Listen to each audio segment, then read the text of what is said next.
Hello and welcome to Dice and Demons. I'm Emma, and today I want to show you a really quick and easy way to do red camo on a Space Marine.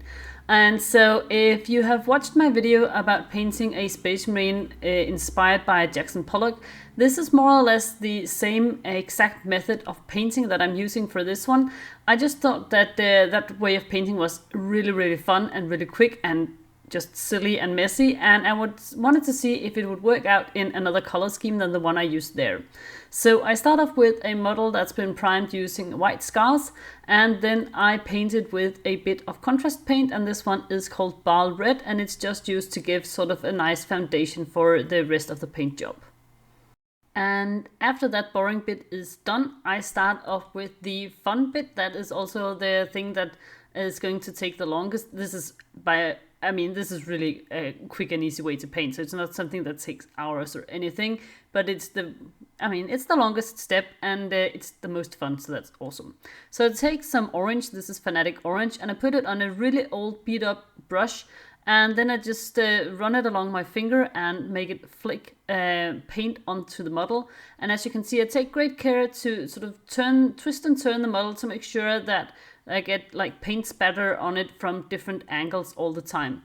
The next paint I'm using is Gorgons of Furs. It's a brown contrast paint, and I want to make sure that I have all sorts of different reddish, brown, orangey paints on it, just to make sure that I have that I get a lot of layers and stuff, and lots of different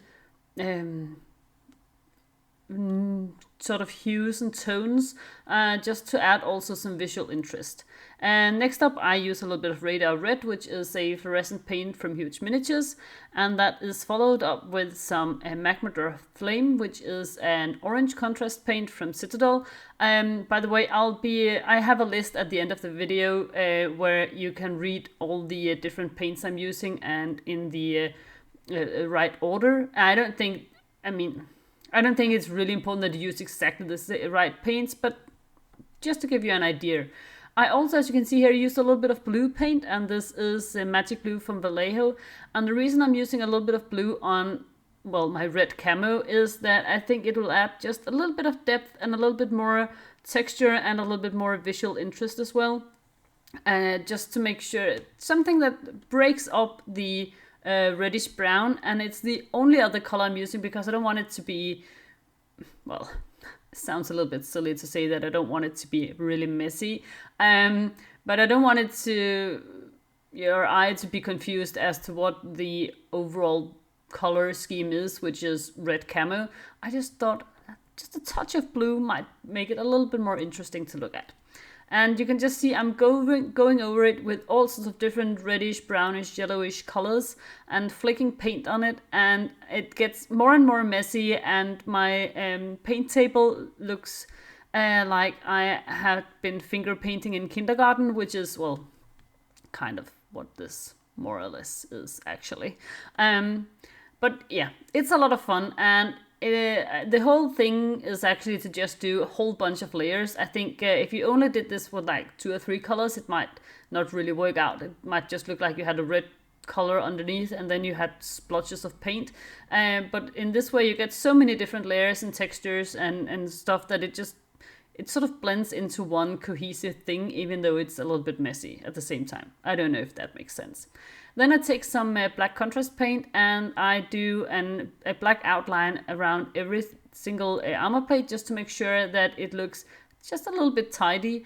And afterwards I actually go over some of the armor plates and do a bit of an edge highlight. And for that I use the Fanatic Orange from Duncan, and then later on Orange Flare also from Duncan. I'm not sure this is exactly necessary. I mean, it's not that easy to see. It's not something that sort of really jumps out at you, but at the same time I think it just makes it a little bit more cohesive and makes it look a little bit more like it's, I mean, this is something that was supposed to be like this and not something that just randomly happened, like it's not an accident or something. I don't know, you could definitely skip that step and just do the whole flicking paint on the model and then just be done with it. And that, I mean, you could do that really easily and really quickly on a quite a big army, I think.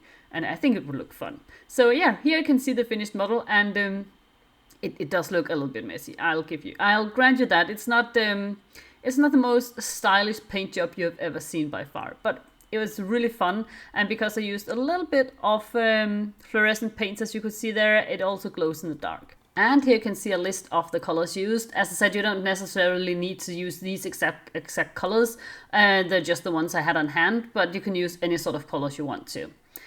So I hope you've found this video a little bit inspirational or helpful, or at least a little bit fun. It was definitely fun to make.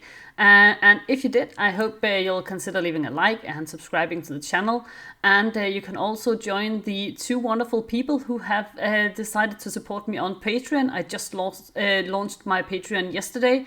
And so I want to say a huge thank you to Andre Correa and Anthony Polcastro for sponsoring this channel. It means the world to me. You guys are the best. Thank you so much. Also, remember, if you want to stay up to date on my painting projects, you can join me over on Twitter and Instagram, where you can also find me as Dyson Demons. Thank you so much for watching, guys, and I'll see you next time. Bye!